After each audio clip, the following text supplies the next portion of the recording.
unikumbuke Baba, unapowazulu wengine naomba unikumbuke, unikumbuke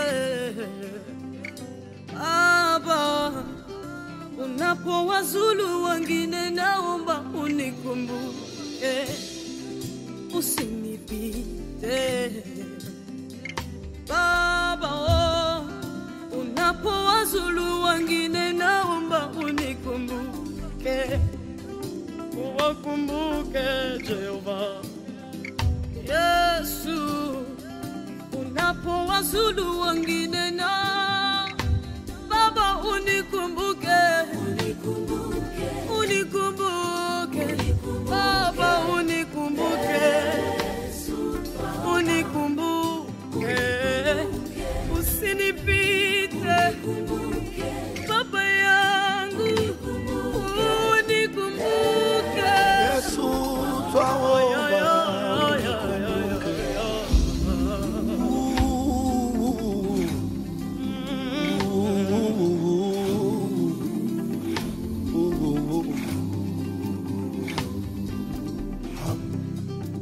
Kanisanga Yesu Yambo kanisa babingina sengi yo kanisanga O kolekanga te Yesu Yesu Atasokyo leki babingina sengi yo lekanga te O kobakanga te Yesu Yesu Ata sokyo wakiba mingina segi obwakanga.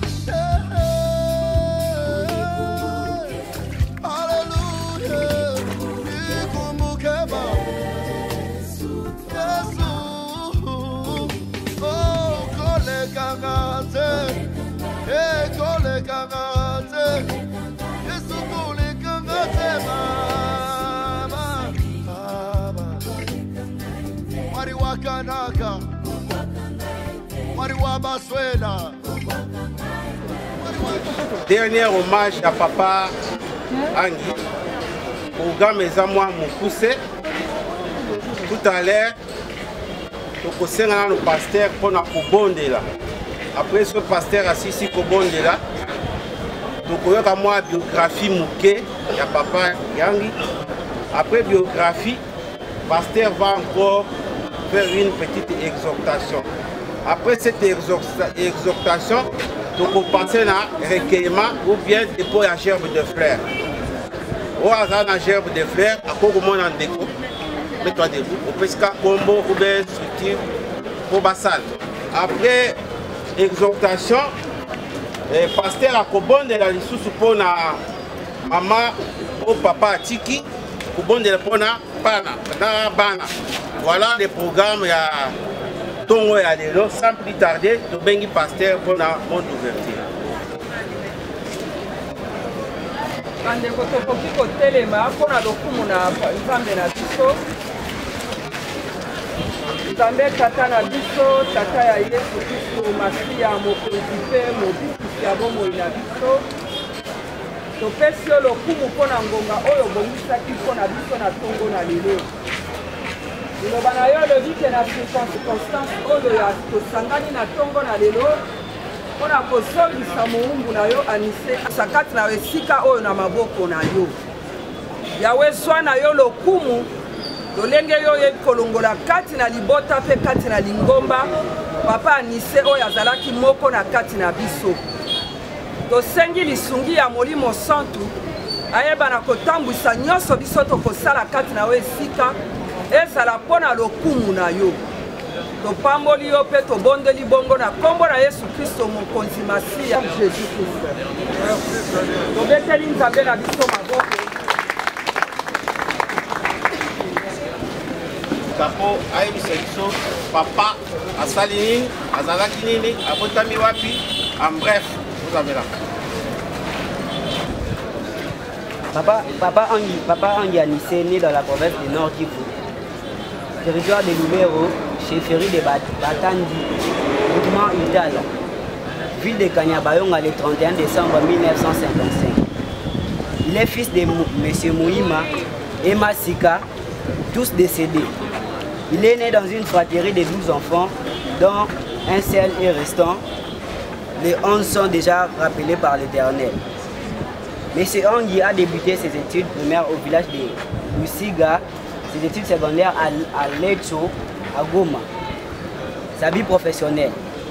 Une fois les diplômes d'étant acquis, il participe au concours de recrutement organisé par la société Air Zahir, dont quelques-uns sont retenus, y compris lui. Il vient exercer dans cette société comme avionics. Il a fait plusieurs stages de formation en France. Il s'est spécialisé sur les DC-8 et les DC-10, la société Air Zahir, l'actuelle Congo Airways. Il amorce ses études supérieures à l'Institut supérieur des techniques appliquées, en sigle ISTA, à Kinshasa, qui lui permettent d'être engagé dans la société Compagnie africaine d'aviation, en sigle CAA, comme ingénieur dans les bureaux d'études de la compagnie. Marié à Kabouo Sibéwit et Joséphine, à l'année 1974, il devient père de 8 enfants, dont 4 garçons et 3 filles, le 8e ayant perdu la vie dès la naissance. Il a été retraité à Air Zahir et mis en congé technique à la CAA. Sa vie sociale, la moralité de M. Angui Anissé est irréprochable de telle manière qu'il a hébergé dans son foyer plusieurs personnes qui ont acquis leur diplôme d'études supérieures sous sa houlette. Les témoignages de cela peuvent confirmer cet aspect. Il a vécu sans sa crosse avec toutes les personnes de son entourage. Il ne boit pas, il ne fume pas, il s'est sacré à l'éducation de ses enfants. Sa vie spirituelle. Papa Angui a reçu Jésus-Christ comme Seigneur et Sauveur depuis 1994. Il a servi le Seigneur dans l'église de la Louange. Que son âme repose en paix. Merci le pasteur à 10 minutes.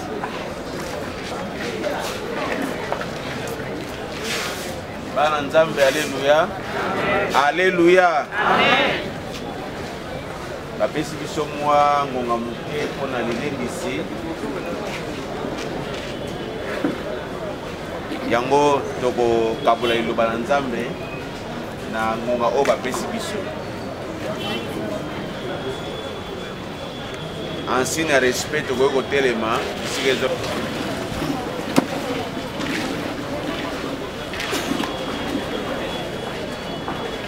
Namona yo Yesu,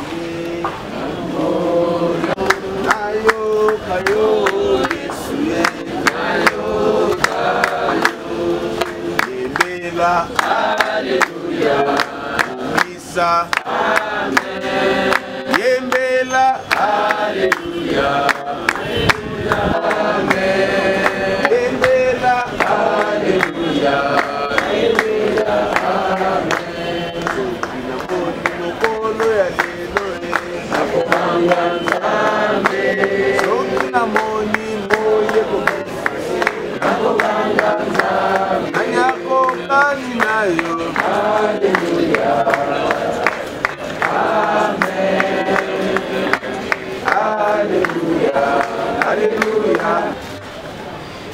Pour ton amour, ta bonté, ta fidélité.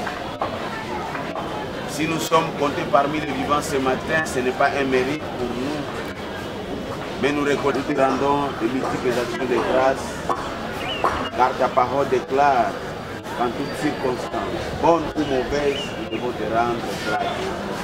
Bénis ces instants, bénis ta parole et sanctifie-nous par elle. Dans le nom de Jésus-Christ, nous t'avons ainsi prié. Amen. Acclamons le Seigneur.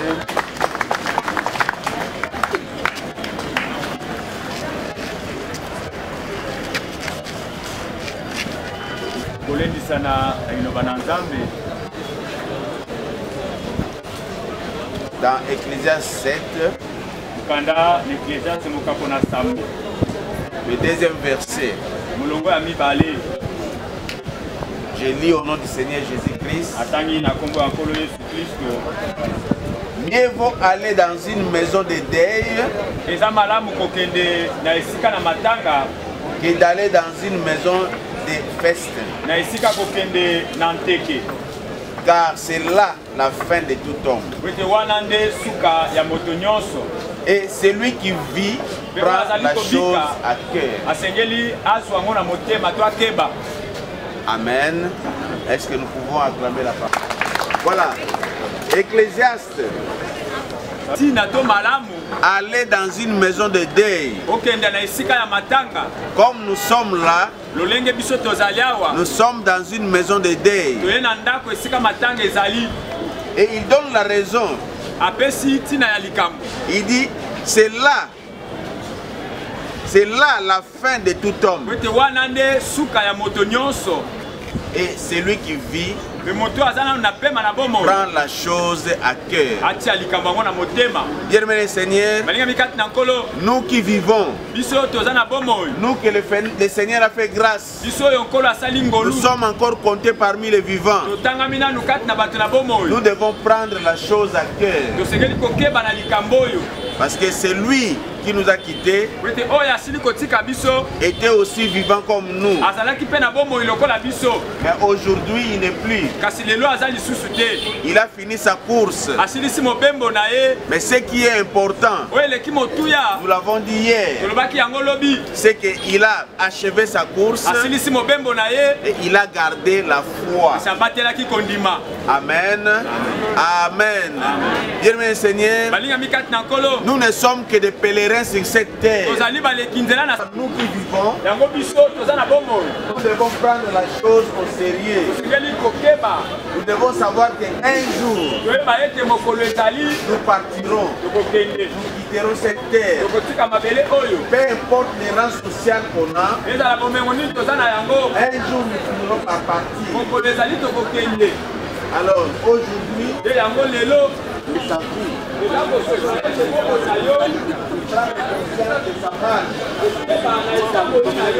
prendre conscience qu'un jour nous finirons aussi.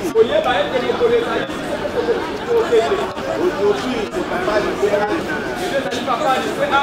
Demain, ça sera toi et moi. Amen. Amen. Alors, c'est le moment, bien-aimé Seigneur, de mettre notre vie en ordre. Prenons la chose à cœur et mettons notre vie en ordre. Si tu n'as pas encore reçu comme Seigneur et Sauveur, c'est le moment de les recevoir. N'attends pas demain, mon frère et soeur. Si papa Anissé Angi était le maître de son souffle de vie, il allait le retenir. Il n'allait pas partir. Amen. Amen. Il allait retenir son souffle. Amen. Toi et moi aussi, nous ne pouvons rien faire parce que les souffles de nos vies. Amen. C'est pour dire que nous ne sommes pas maîtres des souffles de vie. Voilà pourquoi mon frère, ma soeur, prenons la chose à cœur. Acceptons Jésus-Christ comme Seigneur et Sauveur et marchons conformément à la parole de Dieu. Car nous ne savons pas demain ce que demain va engendrer. Donc prenons la chose au cœur et donnons notre vie à Jésus-Christ. Puisque le temps nous est compté, nous allons nous arrêter là et nous allons acclamer le Seigneur. Nous allons prier le Seigneur. Nous allons incliner nos têtes là où nous sommes. Seigneur de gloire, bénis ces instants. J'abandonne au éternel Dieu des enfants qui ont entendu cette parole, ta parole de Dieu, qui s'engagent au éternel Dieu à donner leur vie à toi. Seigneur, soutiens-les, soutiens leur marche. Dans le nom de Jésus. Amen. Voilà. Sans plus tarder,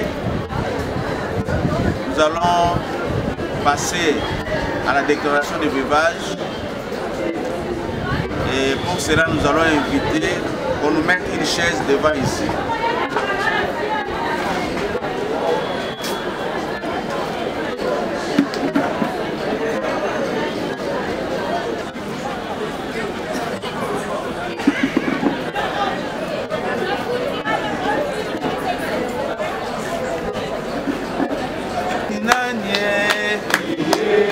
Alléluia.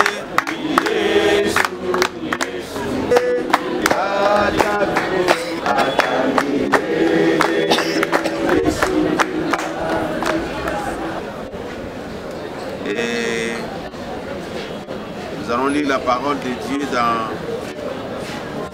Romains chapitre 7. Le deuxième verset. La Bible dit ceci.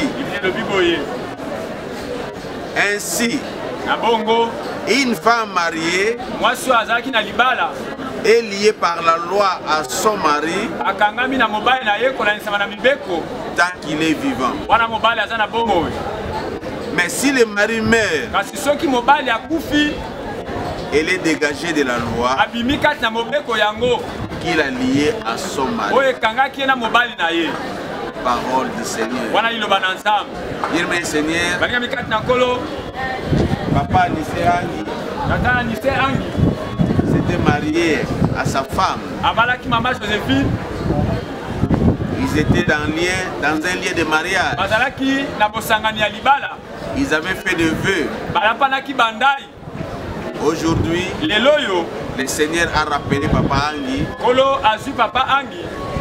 Et la Bible nous dit que si le mari meurt, cet lien-là qui est lié à sa femme n'a plus sa raison d'être. C'est-à-dire la femme est dégagée de ces liens-là parce que le mari n'est plus. Voilà pourquoi aujourd'hui nous allons procéder à la déclaration de veuvage et désormais la maman va être dégagée. Elle sera libre. Amen. Amen.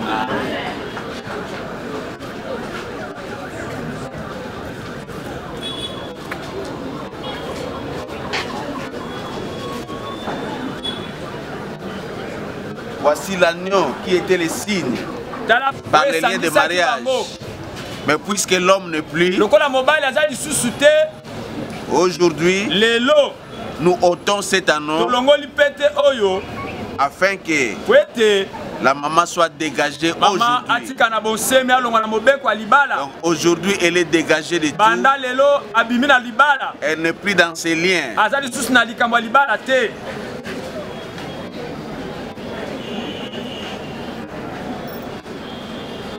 Le Seigneur, éternel Dieu, voici ta fille, ta servante, qui était liée par les liens de mariage. Mais puisque tu as rappelé son mari, aujourd'hui elle est dégagée de ces liens-là. Nous déclarons qu'elle est libre. Seigneur, c'est toi qui soutiens la veuve. Que ton regard du haut des cieux veille bien luire sur ta fille, sur la veuve. Soutiens-la, ô éternel Dieu. Dans le nom de Jésus-Christ, nous avons ainsi prié. Amen. Et nous invitons les enfants à s'avancer.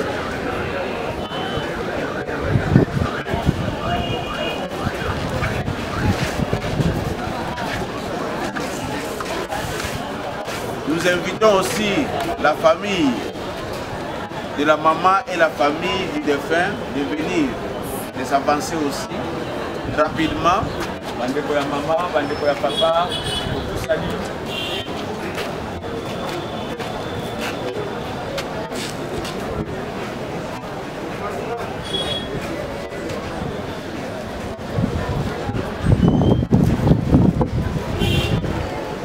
Yesu aye kopesa bomo, Yesu aye awanase,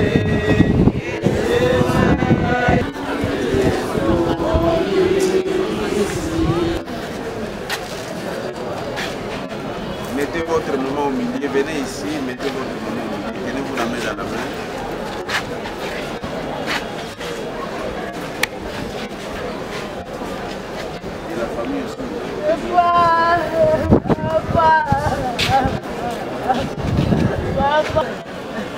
La Bible déclare que tu es le père des orphelins.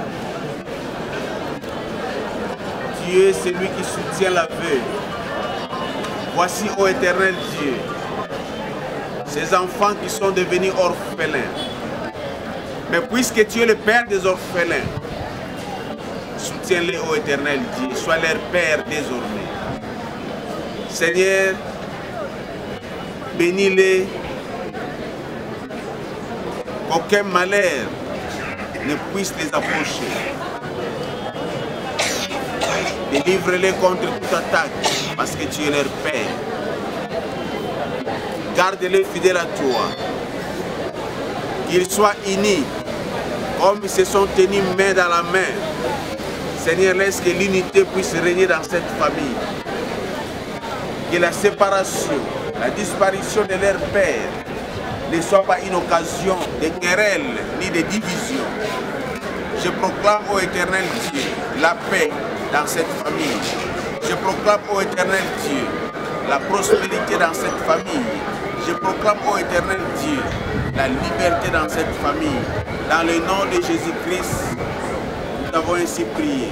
Bénis au éternel Dieu la famille qui est restée, de deux familles qui ne font qu'une seule famille. Seigneur, laisse que cette disparition ne soit pas un moment de division dans la famille. Garde-les aussi fidèles à toi. Dans le nom de Jésus-Christ, nous avons ainsi prié, car c'est à toi seul qu'appartiennent les règnes, la puissance et la gloire pour les siècles des siècles. Amen.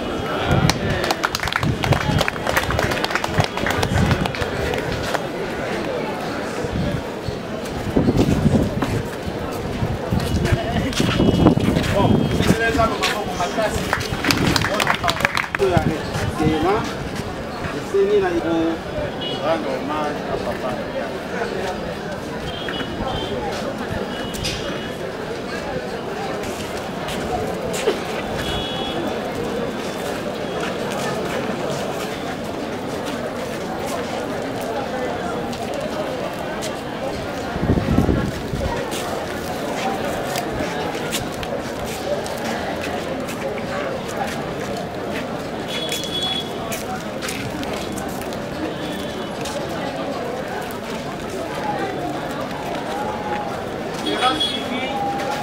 Les infirmiers de l'hôpital général de référence et aussi les agents de l'hôpital parce que pour ça là qu'on a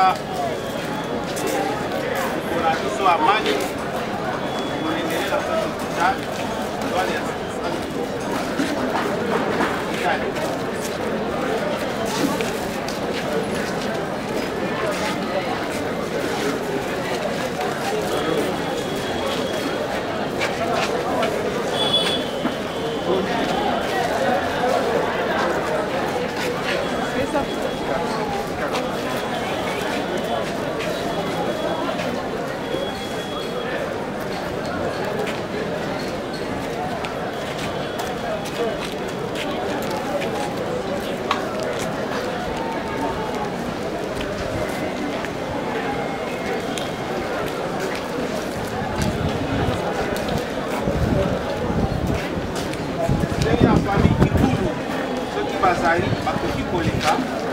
famille qui coule.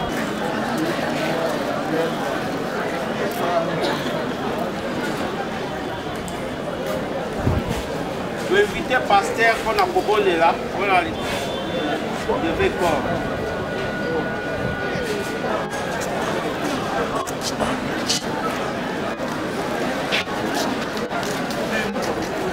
Les amis de connaissances, profitez aussi. Amis de connaissances, vous profitez aussi.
na cimetière papa tika ete yo batela biso okende mpe bozongi na biso na maboko na yo tika ete makila na yo ezala couverture ya bomoi na biso mituka ekozwa biso papa. Merci Seigneur Jésus-Christ.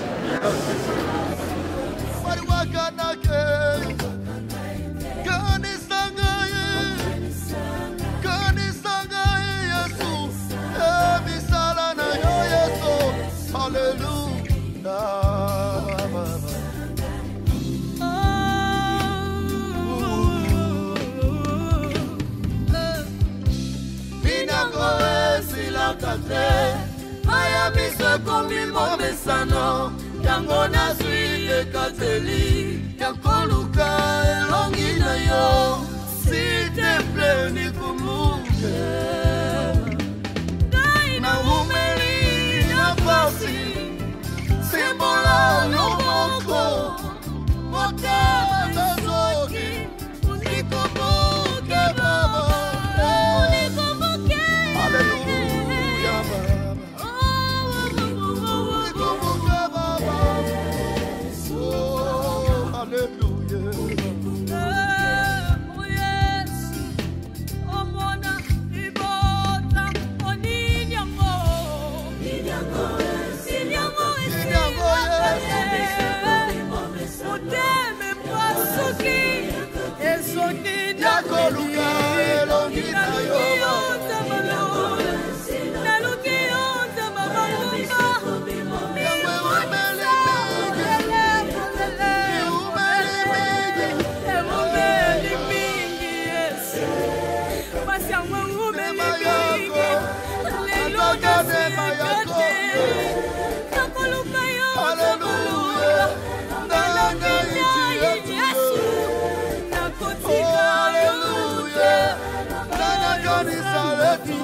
Unikumbuke Baba, unapowazulu wengine naomba unikumbuke, unikumbuke Baba, unapowazulu wengine naomba unikumbuke, usinipite Baba, unapowazulu wengine naomba unikumbuke. wakumbuke Jehova. Yesu, unapowazulu wengine na Baba unikumbuke, unikumbuke, Baba unikumbuke, unikumbuke, usinipite Baba yangu, unikumbuke Yesu twaomba.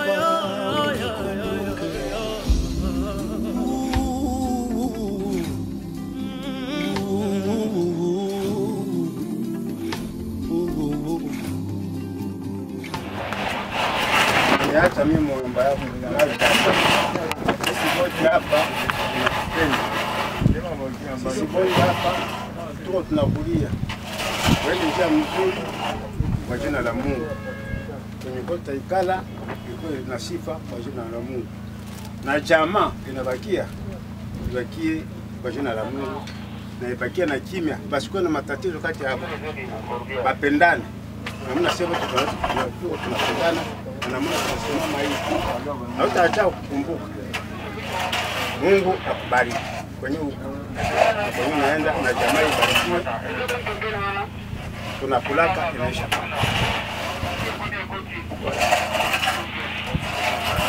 Ici, on lui dit merci. Nous voulons accompagner papa. Nous voulons papa. Après ça,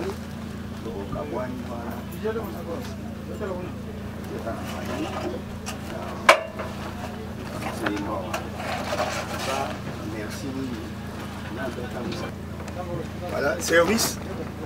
Ok, donc on va fleur.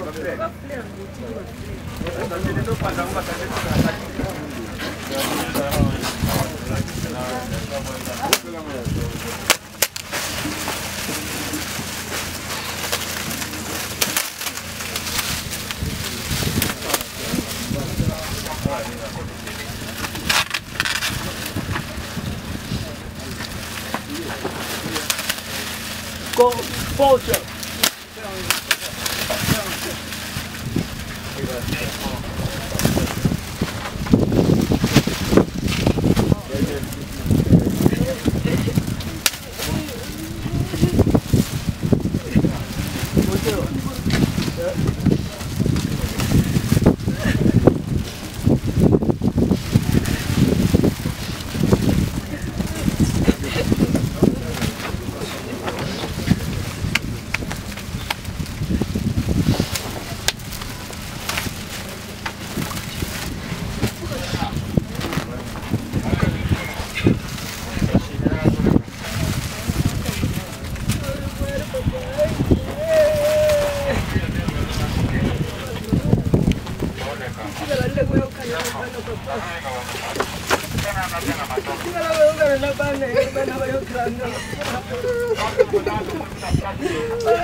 nalingaka te maya miso ekomi momesano yango nazwi ekateli ya koluka elongi na yo